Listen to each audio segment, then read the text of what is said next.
Okay, good evening and welcome to Sweet Thursday. Please excuse any technical glitches such as I'm having right now. There we go. As we continue to learn how to do this. Tonight we're on Zoom webinar format, and unlike Zoom meeting, we cannot see or hear any of you. Chat and raise hand functions are disabled, but Q&A will be activated and you'll be able to ask questions anonymously if you like at the end of our discussion. This talk is being recorded and you can view it on our YouTube channel later. We have a capacity of 500, and so I encourage you to sign up early. We haven't yet had a quote sellout with Sweet Thursday yet, although tonight we had 329 people sign up and at least one wow has sold out. Sweet Thursday is the author series hosted by the Friends of the Lafayette Library. My name is Jeff Deeden and I am the coordinator for the program and tonight's moderator. This afternoon we have award-winning chef, educator, author, and food activist Bryant Terry to share his recipes, talk about his book, and about his work on behalf of food, health, and equity. As the pandemic likely will preclude live events anytime soon, we are planning on continuing virtual presentations of both Sweet Thursday and WOW for the foreseeable future. On Wednesday, February 10th at 2 p.m., a speaker from the Fine Arts Museums of San Francisco will present a lecture titled Revelations, Art from the African American South. In 2017, the museums expanded their collection of African American art with the acquisition of 60 works, including paintings, sculptures, drawing, and quilts, from the Souls Grown Deep Foundation in Atlanta, Georgia. This lecture explores the artists and their works. We have two Sweet Thursdays in February. On the 11th, we have S.A. Cosby, who will discuss his thriller Blacktop Wasteland, which has won multiple awards and was Amazon's #3 best book of 2020 and a New York Times notable book of the year. A week later, on February 18th, Dr. Barbara Horowitz will share her insights about the commonality between human and animal adolescence as described in her book, Wildhood. And on March 10th, author Marilyn Chase will highlight the life and art of Ruth Azawa in a combined WOW and Sweet Thursday event.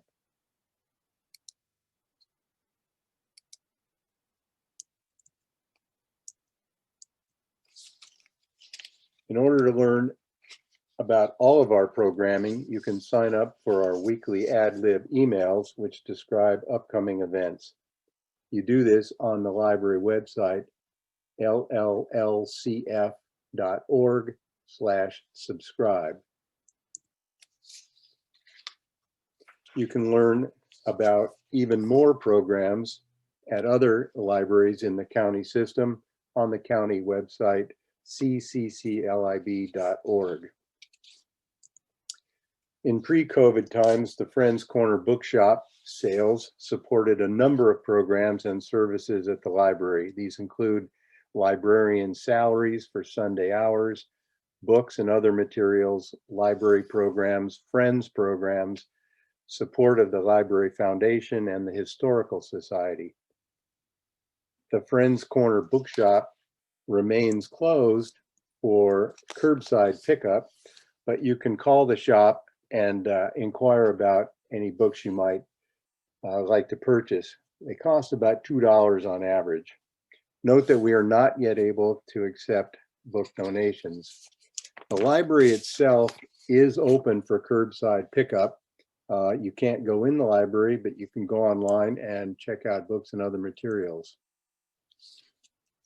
For their support, especially helping me manage this Zoom world, I would like to thank the Friends, the library staff, the foundation, my committee members, Ruthie Thornburg and Robin Holt, and also Rinda Books, who helps us promote our authors and our events. And you can obtain a copy of Bryant's book there, either by giving them a call or going on their website. So now I'm going to introduce Bryant, and then in a few minutes, we'll have him come on and we'll begin our conversation. Tonight, I'm pleased to welcome Bryant Terry virtually to the Lafayette Library. He is a James Beard award-winning chef and also is very active teaching and advocating for a healthy and equitable food system. He received a BA in English from Xavier University in Louisiana, an MA in history from NYU, and graduated from the chef's training program at the Natural Gourmet Institute for Health and Culinary Arts in New York City. Vegetable Kingdom is his 5th book, following Grub, Inspired Vegan, Vegan Soul Kitchen, and Afrovegan. His other written work has been featured in numerous publications, including the New York Times, Gourmet, Sunset, and the Oprah magazine. He has spoken at numerous events and colleges and has appeared on hundreds of radio and TV interviews. His list of accolades and on his impact and works is too long to mention here, but a few caught my eye. He was noted as the best cookbook cheftivist. He was on the list of 100 most influential African Americans and a New York Times Magazine food fighter. He's involved with one of my favorite courses at Cal, Edible Education 101, co-hosted by Will Rosenzweig and Alice Waters. Currently, Bryant is the chef in residence at the Museum of the African Diaspora in San Francisco. So please welcome Bryant Terry. Bryant, you can go and, there we are. So welcome. Thank you. And thank you for your flexibility. We had you originally booked in October and we had a few glitches, but the good news is we have a robust sign up today. And wow, so far 175 of those 300 plus people have actually logged on, and sometimes that's duplicate. So before we get into it, I simply want to say thank you for everyone who showed up. You know, there are dozens of things you could be doing right now, and I appreciate you coming to hear me talk. Cool. So how have you and your family held up during the pandemic before we get into your book? That's a great question. So it's been challenging, and you know, last year was a bit of a roller coaster. Let me get it. So Vegetable Kingdom, this is my 5th book. You got yours too? And I had been working on this book for 3 years. And then my kind of official kickoff to the book tour was, I made a guest appearance at the first Edible Ed 101 last year with Alice Waters and Will. And then the book came out February 11th. We were on tour. I was on tour for about 2.5 weeks, and then everything shut down. And so I was really concerned that this book would disappear. And it was frustrating because you spend all this time working on a project, you want to get it out to the world, and it quieted down for a little bit. Thankfully, the shelter in place has encouraged a lot more people to cook at home.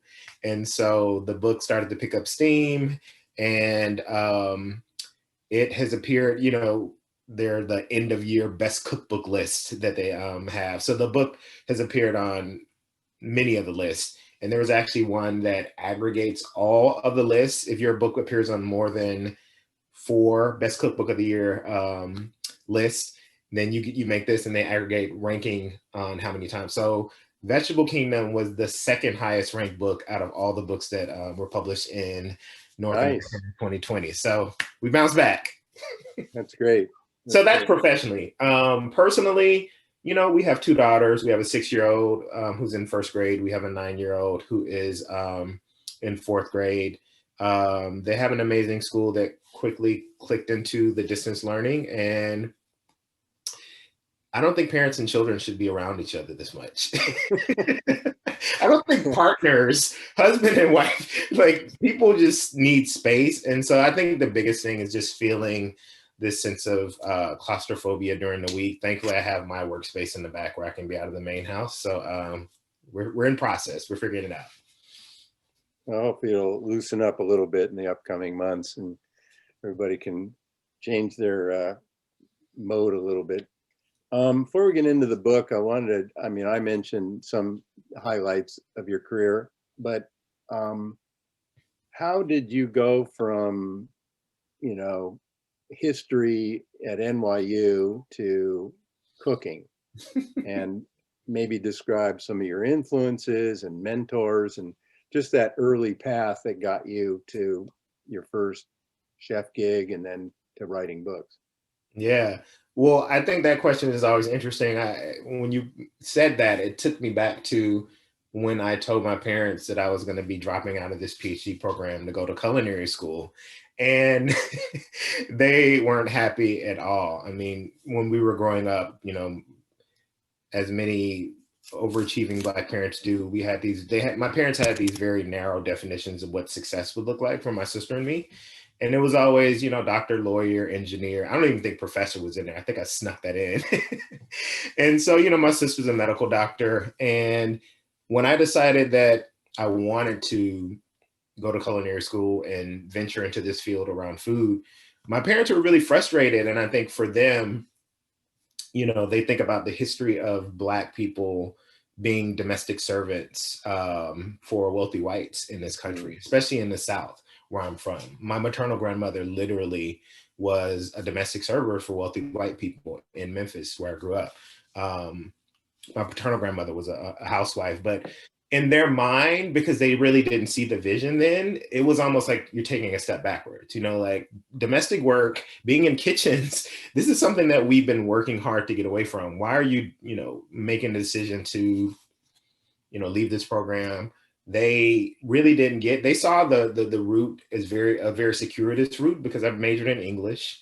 And then I went to graduate school and studied history. And then I went to culinary school. And so there were just so many frustrations for them. They're just like, what are you studying English? Now you're doing history. Now you're in culinary school. And, they finally got it. But what I always tell my children is that, you have to be confident in your own journey, even if I don't get it. As much as I like to be there, I'm your guide, I'm here to, protect you. I'm like, even if I don't get it, sometimes you need to be like, if you're seeing this vision that I can't get now, you need to hold that space. And, now everything has come, like everything connects. The English obviously comes in handy because I'm a writer, having this historical perspective about, many things, but let's just talk about like health, food, and farming issues, and really understanding the way that power works. I think that was the biggest thing for me as an author and someone who's actually working hard to create more healthy, just, and sustainable food systems, is that,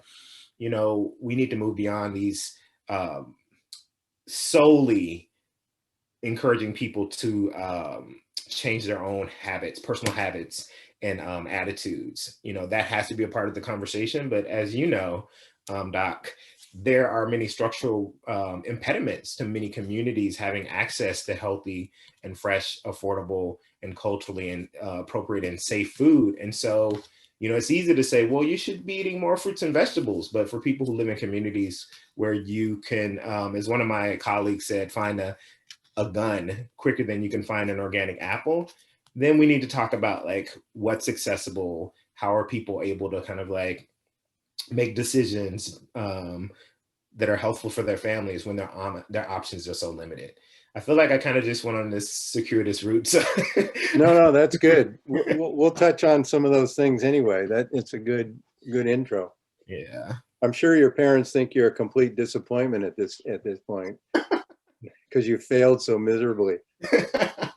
They're proud of me. Hopefully they're finally, they understood the journey, but I guess that makes total sense from their perspective, really. And yeah. I didn't get it then, but I will say as a parent of 2 children now, I get it. Enough said. Right. Well, you had an idea where your path was, or maybe you didn't. But you know, they wouldn't know what your journey was going to be. Mhm. So yeah, it's normal. And so how did you connect from, so you went to school, Mhm. and then what happened after that? Well, even before I talk about my training and you know the kind of trajectory once I decided I wanted to work around food issues, I think it's important to go back to my childhood because I always say growing up in the South with grandparents who came from the rural South but moved to Memphis, which is an urban center, obviously. So many of the things, the lessons that I'm hoping to impart, I see them. You know, I always say I'm standing on the shoulders of my ancestors, and I think about like these kind of spiritual and intellectual mentors and ancestors that I look to for guidance. But you know, my family comes from an agrarian background. I mean, we own farms in Mississippi and Tennessee, and so obviously, when my grandparents moved to Memphis, they brought with them the survival skills, the desire to grow their own food, the understanding. And my grandfather used to always emphasize this, and I didn't really get it as a child. Now I get it, obviously. But he used to always say, you know, if you depend on other people to feed you, when they decide they don't want to, then you'll starve. And so he was so adamant about growing his own food and even creating efforts in the community, like community gardens in the neighborhood, so that people who may not have the green space at home could actually have a little plot. And so the lessons that I learned from my grandparent, my paternal grandfather, spending all the time in the garden with him, with my maternal grandmother, spending a lot of time in the kitchen with her, and really gaining the kind of foundational skills to be a competent cook, those are the things that I'm standing on. But I'll say, you know, it was in high school where my personal politics were transformed around food. Because I grew up an omnivore. I mean, I think our diet was really helpful because we were eating mostly from the garden. I mean, I always say it was the food that we grew up eating, that I grew up eating, was as local as our backyard garden. It was always in season, and literally we would go harvest food right before cooking meals. And so but when I got to high school, I was an athlete, peer pressure, and I kind of went off the deep end eating a lot of fast food and junk food because you know it was all about bulking up and being big enough so you could run over your opponents as a football player.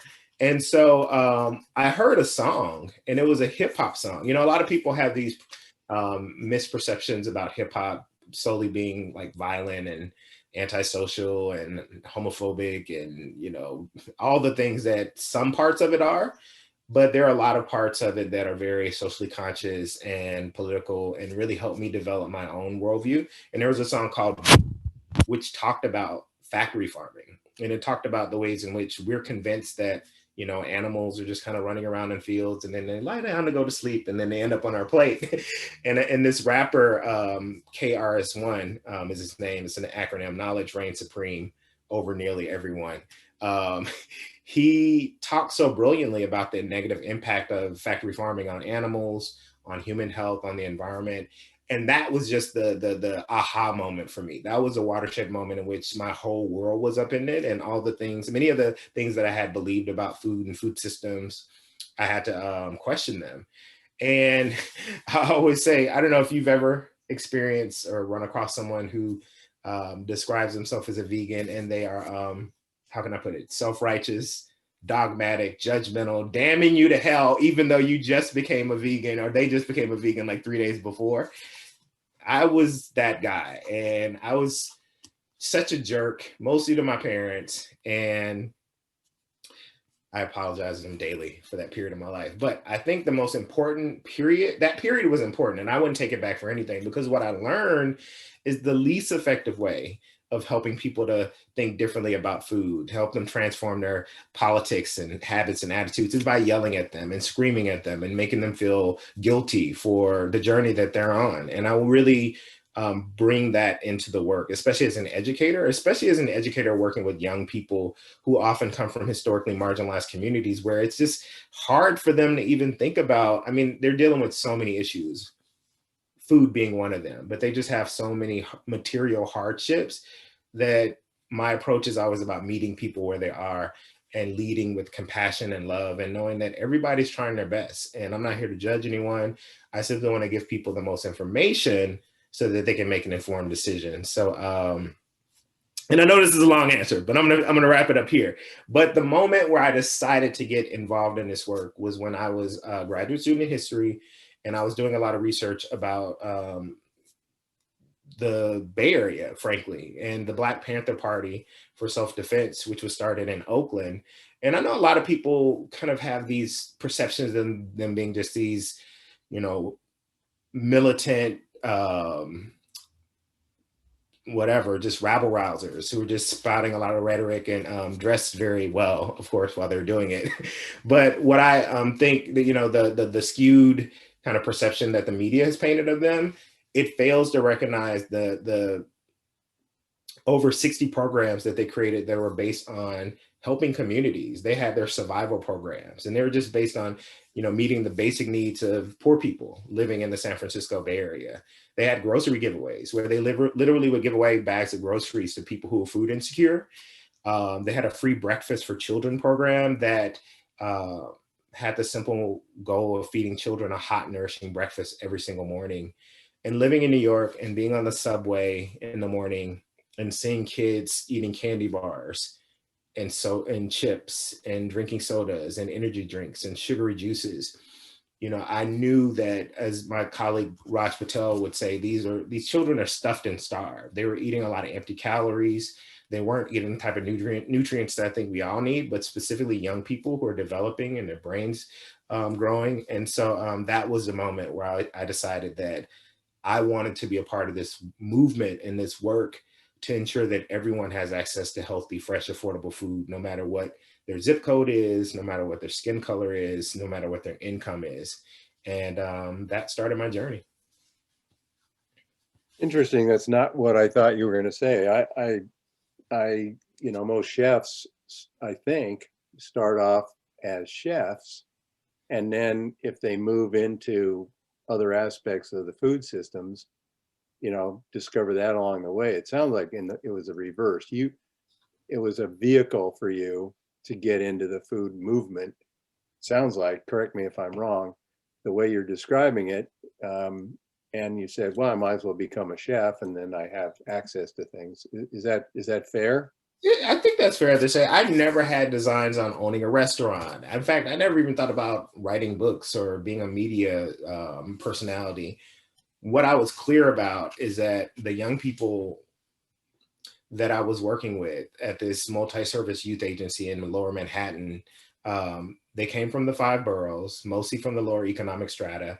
And these are young people that came from communities similar to the ones that I described. You know, this term food deserts is often used to describe communities that have very little access to healthy, fresh, affordable food. A lot of the activists who are working on, you know, the grassroots are rejecting that term and using food apartheid as a way to really put into focus the kind of race and class dynamics that are at play, where a neighborhood like mine in Oakland, I mean, there's a farmer's market every Saturday, there's a Whole Foods, you know, less than 7 minutes away, there's a local, the Food Mill, which is this amazing small kind of health food store that has like the best bulk section in Oakland.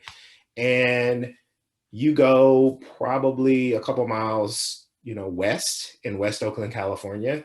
And in 2008, when I first moved here from New York City, West Oakland, California, they had a study, and there were, I think it was 52 corner stores and liquor stores upon which most of the residents would have their food needs met. And there wasn't one single supermarket in that community. And I'm not arguing that supermarkets are the cornerstone of food security, but I think every community deserves a full service supermarket. So what does that mean? That means that the residents of West Oakland have to go to more affluent parts of Oakland or Emeryville or Berkeley to have their food needs met. And, you know, for people who have a vehicle and a pretty, you know, they're able-bodied and have a loose schedule, that's not a big deal. But imagine being a working class person where you're working probably not one, but probably two jobs just to take care of your family.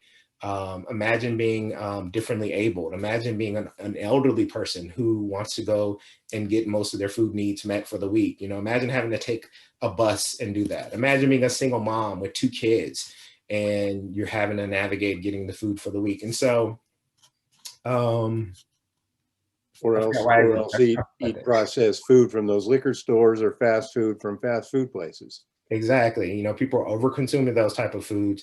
And so I was very clear I wanted to be a part of that solution. And then the cookbook writing kind of unfolded in a really organic way. And we could talk about how that happened. But, you know, one of the things, one of my mentors told me that, you know, the work you're doing is amazing here in New York City. You're starting to have a regional impact, but you should consider publishing, because if you publish, that'll give you a bigger platform and you can have more of a national and dare I say an international impact. And that kind of opened my eyes up to the possibility of what writing cookbooks could do for the message.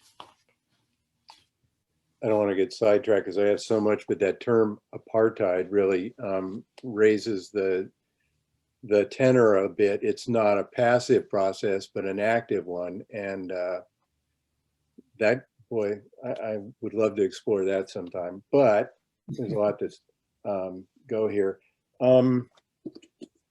Your fifth book, I don't have your other four. I want to talk about the, I did bring a stack just to show the people. So this is Grub, Ideas for an Urban Organic Kitchen. I co-authored this with my colleague and friend Anna LePay. Many people might know her mother's work. Frances Moore LePay is her mother. She wrote this book, Diet for a Small Planet, in the 1970s. That really questioned this propaganda that there's not enough food for everyone. Then there is Anna's made quite a name for herself as well. Oh yeah, she's doing a lot of really cool stuff. Vegan Soul Kitchen is my second, well, it's my first solely authored book, second book. I don't know if there are any jazz fans out there. Solely with you or solely without a you? Oh, I always say that because, you know, it's like my first book is with Anna, but this is just me. But I understand. I was just trying to make a minor joke. No, I know. If we have any jazz fans out there, I'm a jazz aficionado. I collect jazz on vinyl, and this note was heavily inspired by the aesthetic of a lot of the Blue Note and the jazz records that they were producing. And Miles Davis. Miles Davis is like hands down, like my jazz collection started by me trying to get every single Miles Davis album that I can actually get. In fact, just so happens, one of my gosh pieces is the many faces of Miles Davis, because he had such a he was a master at reinvention. So that's one of my favorite pieces of art. Anyway, the other one is The Inspired Vegan. And then there was Afrovegan, which is my first book with 10 Speed Press, who's based here in the Bay Area, a division of Penguin Random House. And then I was fortunate enough to have this published, Afrovegan, which is the French version. Nice. Of Afrovegan. And then obviously Vegetable Kingdom, which came out this year. And I keep this, I have a little stack of all my books, and I always keep this blank book, nothing on the inside, no cover, and it's just symbolic of future books. Well, we'll get to that. I wanted to talk about the structure of this, because you noted in here that a lot of books, cookbooks, aren't used to cook. They sit on it. They're pretty, and this is also pretty. But you wanted this to be used. So before you actually have a chapter, how to use this book. And then you have tools. So how to load up your kitchen with the stuff you need. The very end, it's not an appendix, but you have the stuff you should have in your pantry, sauces, stocks, etc. Mm-hmm. And then I suspect this is something that you've done in your other books, your playlist. So I'm sure it's a lot jazz and hip hop, but I haven't actually looked at the list in that detail. Do you like to listen to music while you cook? I don't know if I could create without music. I was gonna limit it to just cooking and creating recipes, but writing, art projects, music is so central to all my creative processes. And part of it is, I don't know if you got a chance to read that essay, but I come from a musical family. And I want to tell this story because it just makes me so happy to, have our family being able to celebrate this. But so my maternal grandfather, Edward Bryant, was a brilliant singer, and he started a traveling gospel quartet in the 1950s in Memphis. And so they would travel regionally. They were the first group to perform on the first African American group to perform on the radio in Memphis. And then, because of his interest in music, all of his children were deeply invested in music. From my mom, who just sings at the church, to my uncle Don, who is he was a really well-known singer and songwriter in the 1960s and, well, I guess the 1970s, late 60s, 70s. Ann Peebles, Al Green, Willie Mitchell, they were many of the artists on High Records, and he wrote a lot of those hits. And so my uncle left his solo career to focus on writing, but then he stepped away from secular music for like several decades. He had his first solo album, which came out in 1968. So he stepped away, mostly focused on gospel, spiritual music. And then in 2017, he put out his first solo album, secular solo album, since 1968. And then in 2019, he put out his third solo album since 1968 at the age of 79. And it was nominated for a Grammy. He got nominated for a Grammy for Best Traditional Blues Album when they made the announcement last year. And, for me, that story, his life is just inspiring. I'm like, he's 80 and he just got his first Grammy nomination. I hope he wins. And it just makes me realize that as much as I like to think, oh, I just have so much to do, I have a long life ahead of me. And it helps me just not to be so frantic and feel like I have to do everything. There you go. Good lesson. Good story. When did you become a vegan? It was after I heard that song in high school. I was, as I said, like the most annoying. I remember a time when my mom brought home a chicken, and I was like, we're not eating chicken. All the things, the way that they're treated in these factory farms. So I buried the chicken in the backyard. Wow. And so my mom, she got it and she washed it off. She said, we're going to have chicken and you are going to. And my dad was livid.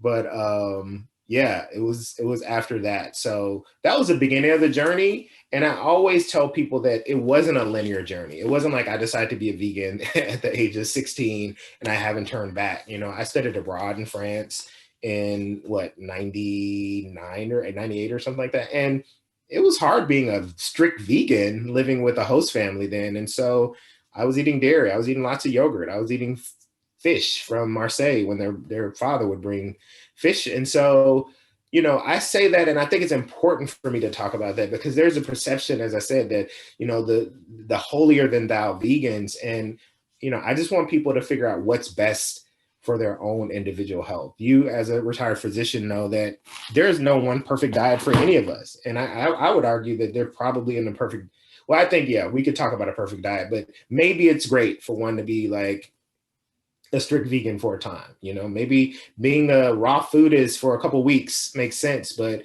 I think when we get so dogmatic about what we imagine as the perfect diet for our health and well-being, like I'm not going to argue with anyone around the ethical, the environmental, the ethical, the environmental, the economic reasons, the benefits of having a vegan diet. Like I can talk for days about that. But in terms of health and well-being, first of all, I'm not a physician. And secondly, I just think that we need to listen to our bodies and really figure out what our body's calling for and not get so dogmatic about what we think is the best diet that we're actually harming ourselves. Does that make sense? Yeah. I think, as you pointed out earlier, proselytizing about many subjects, practically any, is going to be a turnoff, especially if you're telling someone instead of suggesting. But if you can do it in a conversational way, and people are inquiring, then that's the way to do it. And And there's a lot of paths. And that's why I write cookbooks. That's for me, that's been the journey, because I push back against also the other stereotypes that I push back against are the ones that people imagine. I think they're kind of thinking back to the 1970s when macrobiotics was kind of ascendant, and that shaped the tone of healthful eating in this country in many ways. So I think when people think about vegan food, they're thinking about the kind of hippie brown rice and Buddha bowls and just this old kind of stereotypes of what it can be. And part of my work is about showing people that when you embrace a vegan diet, it's not about lack. I think that's where people get stuck. It's like, I can't have this, I can't have that. And so I'm here to say, and I was really hesitant about even having vegan. I've never wanted that in the title of my books. In fact, that's come from the marketing departments at these publishers, because they understand that you need to grasp the readership or the market. But I know that turns a lot of people off. And so I'm more invested in showing people that you don't have to have meat at every single meal, and it could be just as exciting and fulfilling. In fact, when you open yourself up to the opportunity, having a plant-based diet actually allows you to explore this diversity of foods that you might have missed out on if you're so focused on having meat at every meal. And so, I'm not the one that's going to sit here. There are a lot of other people I could send you to, including my my 9-year-old daughter, who could tell you about how bad meat is. I'm about how good are vegetables. Let me show you the way. Let me bring you in. And should you choose to do a vegan diet, great. Maybe you just want to do meatless Mondays. Maybe you just want to do vegan before 6. I think any steps that we can take towards a more compassionate, healthful, and sustainable diet make a difference. I don't think it has to be black and white. And, a lot of people differ from that, but it's okay. Yeah, that's the path we've taken. As I've gone to these courses and learned about it, there are some times when I personally say, I'm not going to eat meat, for 2 weeks. And then, I go 3 days. Because, for me, a lot of it is the ethical part and the economic and the environmental. But so instead, what we do in our household is when we eat meat, it's usually less of it. So we'll do a stir fry or whatever, a couple, little cube bits of fish or chicken or something. Eat less red meat, and then sometimes, twice a week, maybe have no meat at all. And so, that's it's our way of chipping away at it. I, like a lot of people, love the taste of meat, and but just not massive hunks of protein at one time. Anyway, it's not what we're here to talk about. I want to talk a little bit about the chapters. The way you've organized it, in addition to those 3 introductory segments, which I think are super useful, are by kind of classes of plants. And I'm not telling you this, I'm telling the rest of the folks. You have seeds, which include beans, peas, sweet corn, bulbs, and then a section on stems, which are asparagus, celery, kohlrabi, which you can explain to me. Flowers, broccoli and cauliflower and variants. Fruits, not fruit, but peppers, summer squashes, and winter squashes. Leaves, which are cabbage, spinach, etc. Fungi, tubers, roots, and then your cupboard, which I'm going to spend most time looking at. I know my daughter has a whole ton of this stuff ready to go, and why she can whip up an amazing meal in no time, and she blogs about this stuff, and I just go, that is phenomenal. So, all right, your daughter is plant-based, right? Or she eats plant-based?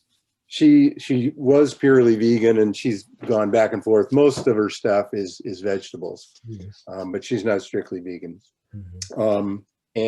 So talk about the cupboard, and then generally the organization of the book, and how that might. I remember our friend Preston Mehring, when he started putting together these food symposia at Kaiser when I was still working. He'd bring in people like you. And one of the things that struck me early on that he mentioned was why a lot of people buy fast food is for the fast part. And then he went on and tried to describe it doesn't have to be that way. And he would cook for us up in our conference room. He'd do a grand rounds, and he'd say, look, I can make this amazing meal in 30 minutes or 15 minutes or whatever. And especially if you've got some stuff ready to go, like your cupboard. Mm-hmm. Or if you just think about it a little bit, instead of just, or if you are cooking instead of fast food, slamming a hunk of a protein and making some quick thing, Mm-hmm. it can be really flavorful and plant-based without spending a lot of time. So Well, I feel like I'd be remiss if I didn't say that a large one of the main drivers of this project was educating my daughters. I don't know if you can see the dedication page to my two daughters. And I really wanted them to continue to fall in love with the diversity of the plant kingdom, you know. Um, it was, I feel like it was almost more for my second daughter because we were very, as first time parents tend to do, just very strict about, how our first daughter ate. In fact, you might find this funny, but when she started eating solid foods, I don't think we introduced fruits into her diet for maybe 6 months. And my reasoning was that fruits are easy to love. I think that the American palate tends to be, very simplistic, things, flavors like bitter. I don't think there's a good appreciation of it. And so I really wanted her to fall in love with all the vegetables. And so with the second one, as parents tend to do with second, we were like, whatever, eat anything, just eat some pasta, go ahead, just eat and go to bed. So we weren't as strict about our approach with her, but I saw this as an opportunity to really help them both, fall in love with a lot of things that they may not have had. And so they were my role testers. I'll say the litmus test for the success of about 90% of the recipes in here is if they liked it. And, kids can be very honest. So they weren't pulling any punches. I remember a couple of times they spit some things out. And so those didn't make the book, obviously. But, I think about me as an eater, a consumer. I oftentimes will shop based on this recipe that I just have to make. Oh my God, I need to make this sweet potato or for example, the caramelized leeked and seared mushroom toast, which is actually one of my favorite recipes in this book. wow. Delicious, I have to say. But because we live in the Bay Area and there's a farmer's market practically every week and we have access to the best food in the country, the freshest, the most delicious, the most nutrient dense. What drives the way that we cook and eat is what's available in our gardens at home and what's available at the farmer's market. And so I wanted this to be the type of book that would allow people to, go to the market, see what's seasonal, choose that, and then come back to the book and decide that, oh, I have this beautiful bunch of asparagus that just came in the season in the spring. Let me look in the stem section and find 4 recipes for asparagus. And I know that a lot of people, especially in this new moment of shelter in place, people who may not have been cooking as much, they're still trying to figure it out. A lot of people are novices. So the first 2 recipes are actually like fundamental, just basic, simple recipes that give people more confidence in the kitchen. And then the latter 2 are a little more complex. But the idea is that I really want the recipes to be a teaching tool so that when you learn these techniques for this particular recipe, you can apply them to other vegetables or, whatever. And so, without being too explicit about it, this book is really my way to just educate people about the ways in which they can engage with vegetables that they might not have imagined. I like that approach. And is there one or two, the equivalent of an elevator pitch? Do you have one or two that you would say, start with this? It's a way to approach a vegan meal that you would just say off the top of your head. Well, okay. I obviously I know that mushrooms aren't botanically of the plant kingdom, but I have to have like my fungi. But I love this, and I talked about her this caramelized leek and mushroom toast. We often talk about the expensive, fancy toasts that people buy in Manhattan and San Francisco, and that can be true. I don't know if it's always the case that you're paying $14 for a piece of avocado toast, but I just wanted to show people that you can make, dishes that are restaurant or bistro quality, really well thought out, delicious flavors. I do the spread for this is this mustard pine nut spread. And the mustard and pine nuts they play really well off of the mushrooms on here. And so this is one of those dishes where, you know, this is a meal. Like if you pair this with a salad, this is like a really delicious lunch. And I am at like what I hope this inspires people to just understand the structure of making a good piece of toast, like finding some good rustic bread, understanding that you need to have a flavorful spread or some type of base to really like give it that creaminess and the play off of the toppings, and then adding whatever toppings, you know, having your you know, this one we finish it off with some tarragon, which plays nicely with the mushrooms, the white pepper to lift it up a little bit. So I love this one, and I make this often for people who are coming over just to hang out if we want to snack. I think another one that I really like is this. It is the chickpeas, fennel, and potatoes.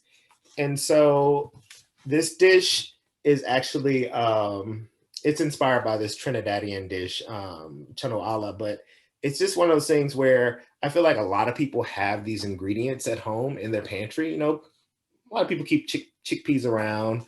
You know, oftentimes people have potatoes just kind of laying around from past market runs.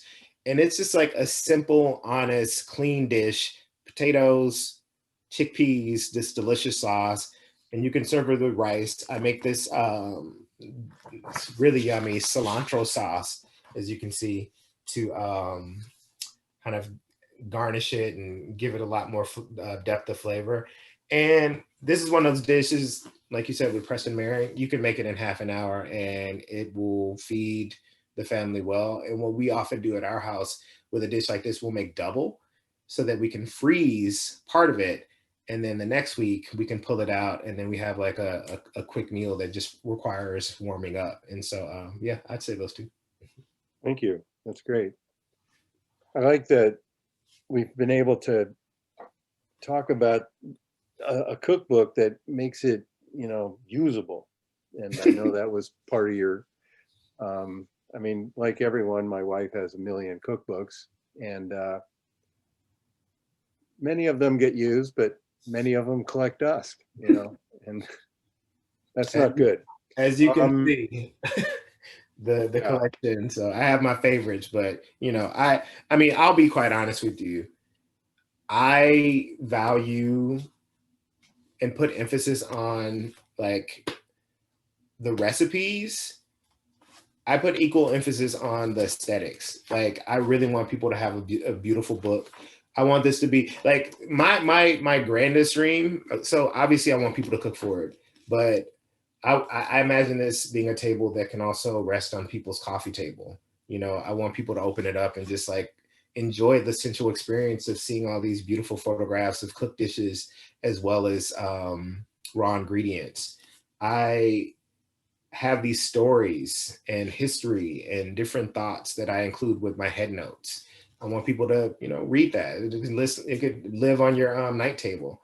I have the suggested soundtracks that, you know, the playlist. If any of the viewers have Spotify, you can visit Spotify and then type in Vegetable Kingdom on the search bar, and then it'll bring up the playlist for this. So it's actually rather than having to go and, you know, choose each song individually. Like I actually, as you said, this is the first time I did this. I always have suggestions for music in my books, but this is the first time that I actually included a full-on playlist at the beginning where you can see every single song that I include on there. And it's an eclectic mix. I mean, from like blues to rock to country to, I don't know, Indian classical music. But this one, you can go and get the soundtrack. So you can, when you're cooking, you can play the playlist. That's awesome. That's another great tip. Yep. Okay, folks, Spotify, Vegetable Kingdom. Let's turn a little bit. Tell me about your work at the museum and you know, both before and after COVID, what's going on with that? My work at the museum started because Grace Cathedral, which is the seat of the Episcopal Church in San Francisco, they have an artist residency program. And I think the first one, Anna DeVere Smith, the actress, was the first one, and Taylor, who's this visual artist, follow. And then I was chosen by Bishop Mark Andrus as the third artist in resident. And they have a focus of their, they encourage the whole faith community to focus on one issue each year. That year was food and sustainability. So I keynoted at the fundraiser, their carnival. And then what the residency meant is that I had the resources to create public programming at the church for the community, not just the members, but for the community. So everything from, panel discussions about health, food, and farming issues. We literally had like a big brunch at the church that the community was invited to. I participated in their weekly yoga classes that they had in the vestibule of the church. So Linda Harrison, who's the former executive director of MOAD, the Museum of the African Diaspora, was a member of Grace Cathedral. And when she heard about the programming, it just inspired her to create similar programming at the museum, and just understanding that fine art museums could play a role bigger than just art, understanding it could be a platform to educate and inspire the community. So we co-created this residency, and I simply create programming for the public, intimate conversations with authors, panel discussions about timely topics. I curate the bookstore section. So if you come in, you see a whole table with just cookbooks and food related books. And so that, I'll say that the work of the museum has been some of the most fulfilling work that I've done in the 2 decades that I've been working around these issues, because I really love interacting with community. I love doing things that are local. My work has largely been national after I've published my first book. And so it feels, it's really fulfilling being able to do something that I feel is improving the community in which I live. Any idea when it will reopen? Well, we actually will be opening, I think, in May, I believe. So soon, when the shelter in place happened, my in-person programming, we pivoted, and I do these every other week. I do a conversation with different people. It's called Chopping It Up with Moad, where I just do what we're doing. Just bring in authors, academics, activists, physicians, whomever, and we just have conversations about the issues that they're working on. Great. Is Urban Organic still going on? You want to tell us what that is? Oh, the show.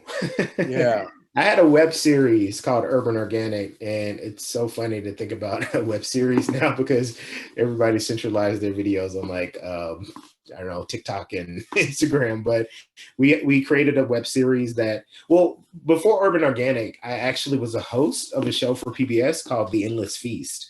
And on The Endless Feast, I was one of 4 co-hosts, and we would travel around the country. Well, we did a show in Canada and Whistler, but the whole drive of the show was how do we, and this was a long time ago. This was 2008. So this movement has come a long way from then. But back then, what we were trying to do is kind of uncovering what drives many of the local producers, be they farmers or independent artisans, winemakers, cheesemakers. And so we would travel around the country and just talk to people. And the Urban Organic was our attempt to take a similar format, but just make it in these smaller bite-sized videos that, 5 minutes or so, where we would, I guess the shift became more urban because we really wanted to understand what were the issues that many people living in cities, particularly the most marginalized communities, what are they dealing with? How are they accessing food or not? And what are some solutions that people are implementing on the ground to actually create more access and food security? How are we doing on those questions? We running through? You've been busy. I mean, I could go so many ways, but I'm realizing it's 5:55. I'm now looking at the Q&A. If you're okay, we'll go to that. Someone asked where you could buy the book, and that is probably anywhere, but Arinda Books, for anybody living around here, is who we work with, and I encourage you to use that. And I know they have them in stock because I asked them to, and that's where I got mine. Somebody asked about recipes, and we covered that. Um, That someone asked, where would you suggest we purchase your book, Vegetable Kingdom? And then Arenda Books. That's where you got to right. get it. Oh, someone asked, do you have a blog? Uh, no, I don't have a blog. Okay. But I would say I'm most active on Instagram. If you are on Instagram, you can follow me at Bryant, Bryant, and then my last name, Terry. Okay. Yeah. That relates to another question. Can we follow you on Twitter? You have really interesting views. I'm So, on Twitter, but I'm more on Twitter as I just kind of go there to get my news. I don't feel compelled to really be an active Twitter user in terms of like, being in conversation. That's where I go to find out what's happening in the world. But Instagram has been I'm very visually driven. Um, I like images and then coupling them with thoughts, but text okay. alone is Well, kind the of answer is go to on Instagram. Instagram. Okay. Um, Please share where to shop recommendations for ingredients not found in Safeway. For example, dark agave nectar. What's your favorite place to shop? I mean, that's so that answer is based on my answer is based on my geographic location, which is in Oakland, near Lake Merritt. And so, as I said earlier, there is a small independent. So I guess at some point there was a strike at Safeway in the 90s. And one of their employees during the strike decided he was maybe the produce manager at the Safeway in Oakland, but he decided at that moment that he wanted to break off and start his own store. So he started Farmer Joe's, which is a market in Oakland. And I frankly, I seek out independent grocery stores. I'm not a purist. I will go to Whole Foods whenever we go to um, Walnut Creek for our daughter's pediatrician visits.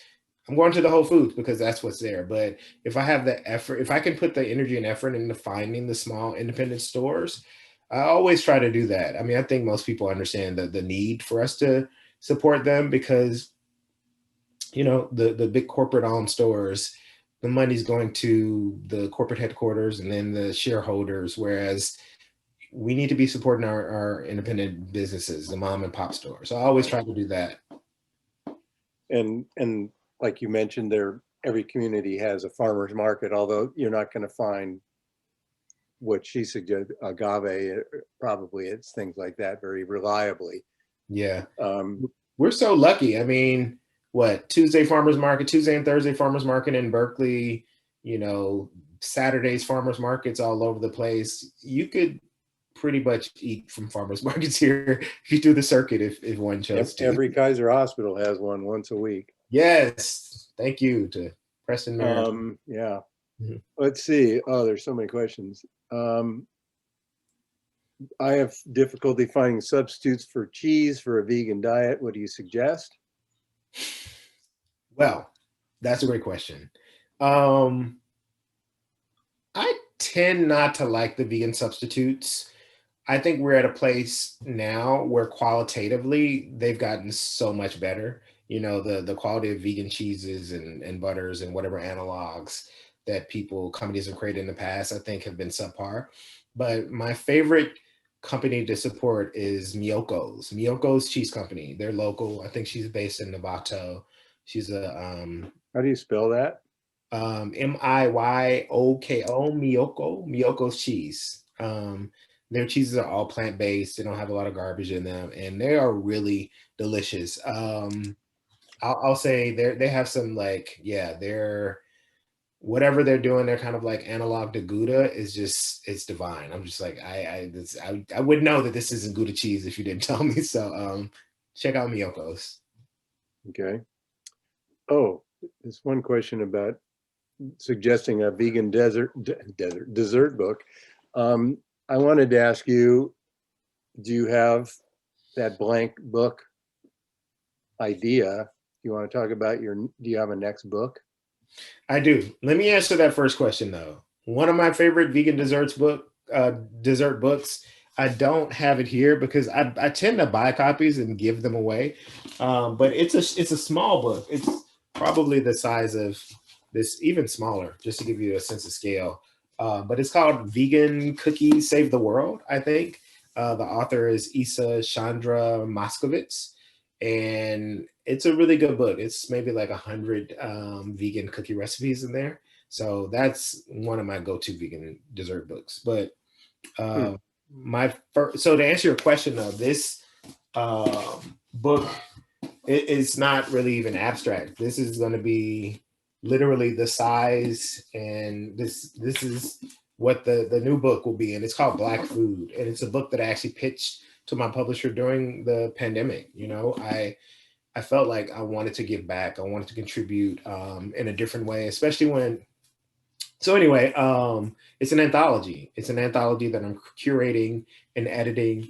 It's there will be 100 contributors from different parts of the world, and it is an exploration of the many facets of Black food on the African continent, the Caribbean, Latin America, wherever Black people have traveled throughout the diaspora. And so there's scholars. That's really cool. I like that. Yeah. So it's going to be recipes, art, and essays. I mean, chefs, restaurateurs, academics, poets. I'm really excited about it. Same publisher. 10 Speed Press. It'll be as pretty as this book. Oh, even prettier. Even prettier. Wow. I just got this from my daughter. Miyoko's, yes. She just texted me. Oh, so is she on the?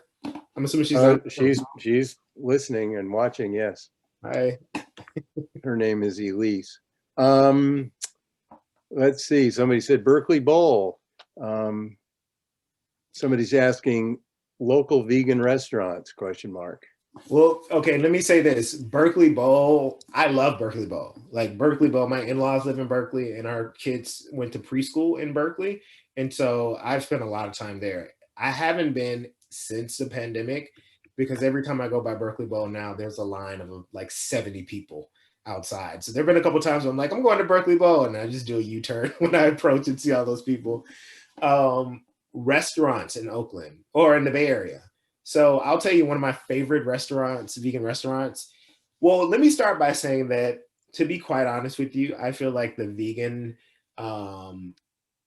options in the Bay Area are sorely lacking. It really pains me that Los Angeles has such a more robust vegan scene in terms of like restaurants that often offer vegan options than we do here. I think there are a lot of reasons why that's the case, but I've actually found that some of the best vegan options that I've gotten are at restaurants that serve a lot of meat, and I'm happy that these chefs who've been traditionally trained in traditional French and culinary techniques, traditional French and Italian culinary techniques, are now understanding that there's just a market. People want vegan, even if they aren't vegan. People like to feel like they can go into a restaurant and get good quality vegan options that aren't an afterthought. That being said, Shenzhen is a San Francisco-based vegan sushi restaurant. Mind-blowing. Like I was skeptical, but when I had it, I was so taken aback at the brilliant things that they do with sushi. There is a restaurant that's limited in their ability to operate because of the shelter in place. The Lion's Dance is the name of it, Lion's Dance Cafe in Oakland. And frankly, they're putting out some of the best vegan food that, I would say in the country. I would argue that they are. The chef is this woman from Singapore. And so it's heavily Asian influence, and it's just mind blowing. But right now on Wednesday, what's today? Thursday. So you have to wait till next week. Every Wednesday at noon, they will announce, or they put the menu up, or they open up the ability to order food. And then you pick it up on Friday or Saturday at the restaurant in Oakland, in downtown. But you got to get there right at noon, because if you get there at 12:20, everything's going to be sold out. So Lion's Dance Cafe, stellar vegan food if you want to make your way to the downtown Oakland. Okay, a couple of good tips. Thank you. This person asks, is Bryant currently engaged in efforts to address food apartheid locally or nationally? I feel like everything I'm working on is geared towards that. I'm not doing as much grassroots activism as I was in the past. You know, when I was working in New York City at Be Healthy, like we were on the ground. We were working with the most impacted communities. I'm a different place in my career now, and I'm always creatively thinking about ways in which we can continue to prompt these discussions, move policy, you know, really just widen the tent, if you will. And so I'm working on a couple projects. I mean, this Black food book, I think, is going to be, that conversation will be central in the book. I'm working on a new episodic series. Well, we're trying to decide if it's going to be a documentary or a multi-episode series. And a lot of other stuff that I can't talk about right now. But, you know, my commitment to transforming communities, my commitment to helping to create a more healthy, just, and sustainable food system, that leads all the work that I do, whether I'm writing, whether I'm doing, you know, media appearances. So it's just going to be there no matter what. I'm gonna shut things down at this point. I think we've hit a lot of these questions, not all of them, so I apologize to those of you who've sent in other questions. I would encourage you to, you know, well, I'm not sure how we're going to do this, but I want to stay in touch. Do you have a lecture date that you're going to be at Edible Education? Oh, well, yesterday, that was my only appearance because I am working on this book and I just need to focus my energies. Okay. All right. Well, we'll wait for the book. This has I been would a really look, this was amazing. Thank you so much for having me. And I would love, because I feel like we could talk for another 3 hours. So in the fall, let's do it again. Let's have a part 2. okay. You're on. Cool. Anyway, thank you very much. Once again, folks, Vegetable Kingdom, go to Rinda Books or wherever you buy your books. And thank you so much, Bryant. Stay safe. Thank you. And thanks again. Thanks, everyone. Have a good evening. All right, folks. Bye-bye.